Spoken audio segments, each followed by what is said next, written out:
Good evening, Bahamas. Coming up tonight. Over 100 persons temporarily laid off at Resorts World Bimini. Baha Mar's president responds to Minister Diaghilev, who says the resort's occupancy is just too low. Over 9 people charged today in court over multiple drug busts at the Lynden Pindling International Airport.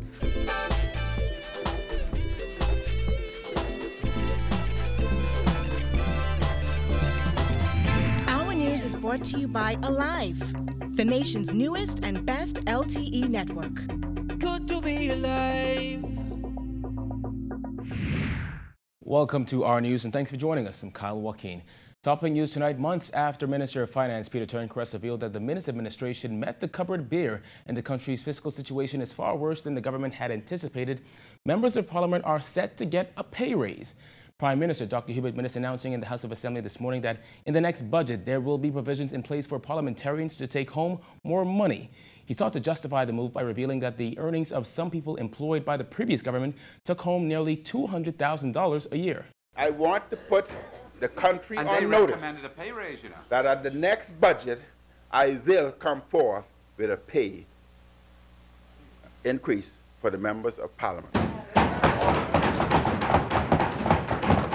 The Prime Minister's announcement, which was met with resounding applause, comes 3 years after the Free National Movement said it would not agree to salary increases for members of Parliament, even if an independent committee recommended raises.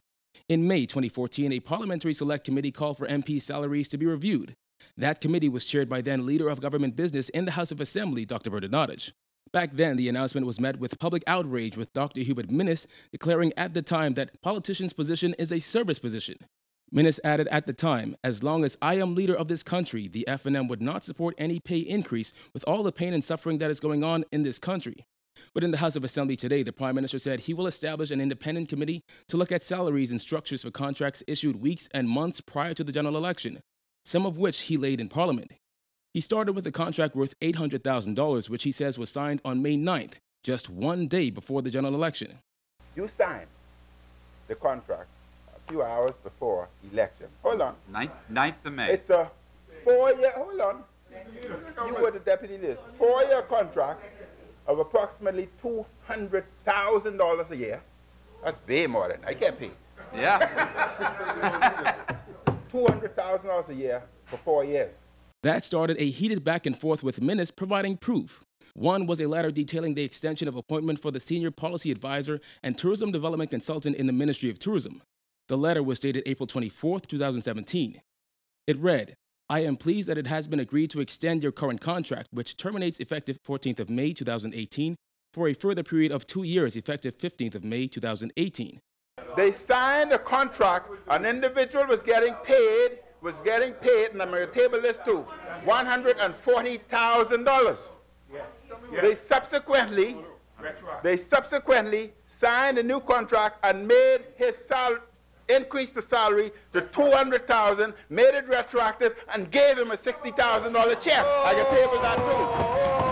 And you don't think that's wrong? Minnis tabled 2 contracts from the National Insurance Board as well.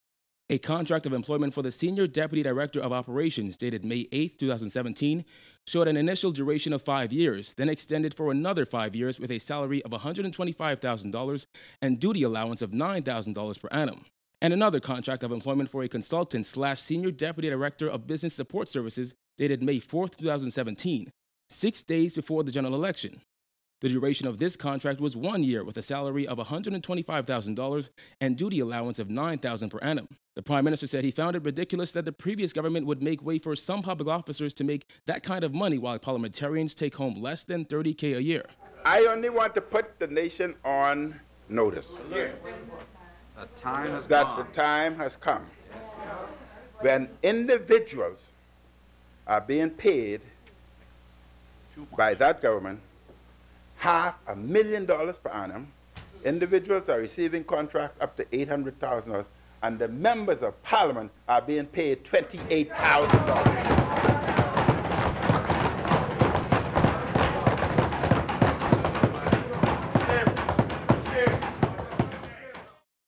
Resorts World Bimini is temporarily laying off some of its staff and will make others permanently redundant. Giorgio Bain has the details. Damages left behind by Hurricane Irma are the cause of 142 persons being temporarily laid off from Resorts World Bimini. According to the Minister of Labor, everything in his power is being done to make sure that these persons are accommodated.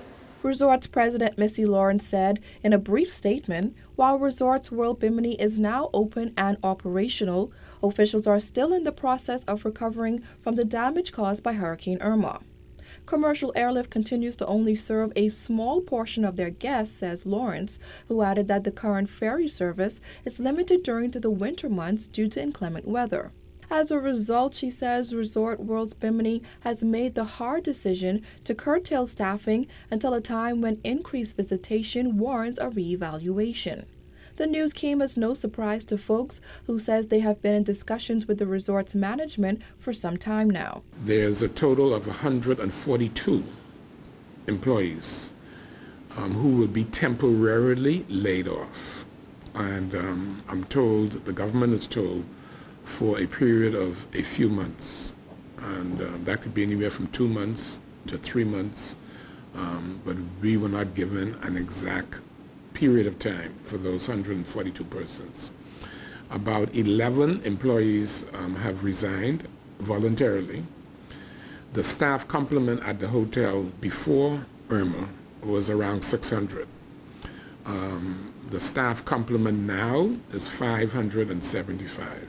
About 14 persons have been made redundant, according to folks, who says he has been working feverishly to ensure that the resort has a plan for those persons. We have been speaking to the resort for the last week or so, and what we wanted to do was to ensure that they comply with all of our labor laws and all of our regulations, and that whatever's due to the affected employees, that their benefits are paid. Folks says he is confident that the 142 persons who will be made temporarily redundant will receive their full benefits from the National Insurance Board once they qualify. As for those 14 persons who have been laid off, the minister has another alternative for them. Wherever you are, whichever island that you're living on, you can go to the labor exchange and register with them. We are going to do all in our power to have you redeployed and reemployed at another resort. There's several resorts in the Family Islands and in Nassau and in Grand Baha Mar who are looking for specified skill sets. Reporting for our News, I'm Georgie Bain. A retired Supreme Court justice has been chosen to head an independent commission to approve applications for citizenship. Prime Minister Dr. Hubert Minnis making that announcement in Parliament this morning. I can say that this commission will be headed by a renowned, prominent, and distinguished retired justice of the court. While addressing members of a Haitian church recently, Minnis said there will not be political interference. He explained that except for cases of national security, government will remove the approval of applications from citizenship from the cabinet. The Prime Minister also pledged to expedite the process for approving citizenship and permanent residency applications, charging that for too long, some who have these entitlements have been marginalized. He said his government will act in accordance with the Constitution and the demands of human dignity and social justice to grant residency and citizenship for eligible individuals who qualify for such status. On October 11th, Minnis warned that all illegal migrants in the Bahamas have until December 31st to get their necessary documents or leave the country, after which they would be aggressively pursued and deported. He doubled down on that warning in Parliament today. But let me say here that this government will not back down. All illegals are urged to leave voluntarily, because by December, voluntarily before. The Exuma International Airport is closed to international flights for a third day. The airport's fire trucks are down, and aviation regulations require a working fire engine in order for international flights to land and take off. Exuma's in Ragged Island MP Chester Cooper spoke to the severity of this matter in Parliament today.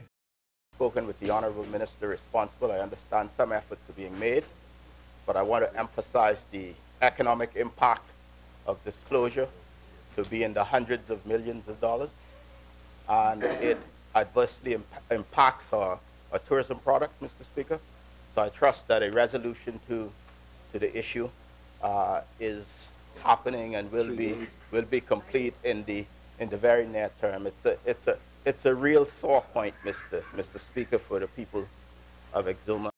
Tourism and Aviation Minister Dionisio de Aguilar says the problem lies with a 25-year-old fire engine that should have been serviced properly to avoid what is happening now.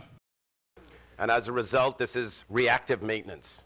So we're scrambling around, trying to fix something that is old, neglected, and should have been fixed many moons ago. And so it will be done as quick as possible. We're trying to locate a part. We're trying to repair a part. We've had a modicum of success. I'm praying and hoping that we fix it in the shortest possible time, and then we can bring that fire engine back online. Baha Mar President Graham Davis says he isn't focused on negativity and campaign talk. This after Tourism Minister Dionisio de Aguilar expressed frustration over the mega resort's low occupancy. In fact, the resort is eyeing 80% occupancy this winter. Here's Jared Higgs. I don't want to dwell on any political rhetoric. It's real, it's live. We have over 3,000 associates working today, and it's growing every day. Baha Mar President Graham Davis says the resort's occupancy is on the rise, and he believes Minister of Tourism Dionisio de Aguilar should view it as a positive. Speaking to reporters outside of Cabinet earlier this week, de Aguilar said he wished the resort would work towards 100% occupancy. He added that it was his understanding that the resort would work to maintain a 25% occupancy, but Davis says those numbers were from months ago. When we met with the minister back in June, that was back in June, we had talked about what the occupancy was at that time, and it's grown since that time. So look, it's a ramp-up period. It's building group business. Our group booking pace is well ahead of schedule. 2018, again, as we opened up in April 21st, we wanted to quickly get people back to work, which we did. We came in last November. And Davis added that he hoped that with the election more than 5 months behind them, the so-called campaign talk would die off. Look, the political season should be over. We're here to focus and work with the Ministry of Tourism. We have an excellent relationship with Minister de Aguilar.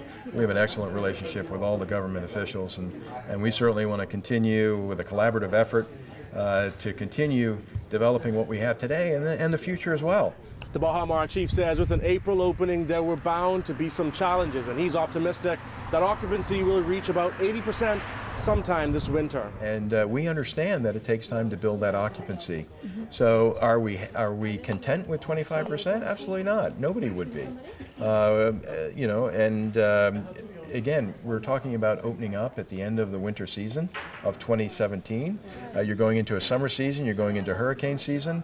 Naturally, the occupancy is going to be lower, but we're seeing, again, our occupancy over the holiday period for Christmas is at 80%. When we get into 2018, we have a very solid occupancy, and it's certainly growing. Reporting for our news, I'm Jared Higgs. 5 employees of Nassau Flight Services were charged in the magistrate's court today following a drug bust at Linden Pindling International Airport. April Sands has the details.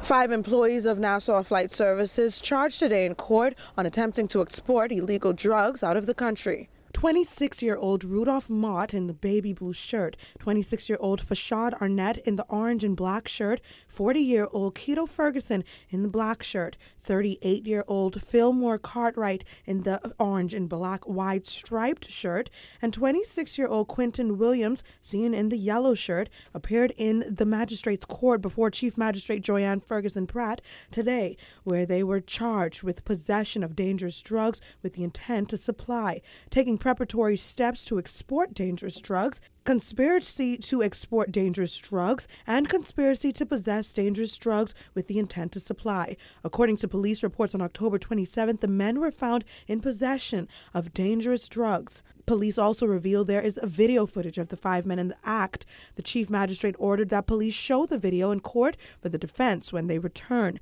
The men, said to be employees of Nassau Flight Services, pleaded not guilty to the 4 charges. The men were remanded to the Bahamas Department of Corrections and will return to court on November 17th. Reporting for our news, I'm April Sands. Still to come on our news, Baha Mar unveils a $25 million marketing campaign. The details are after this break.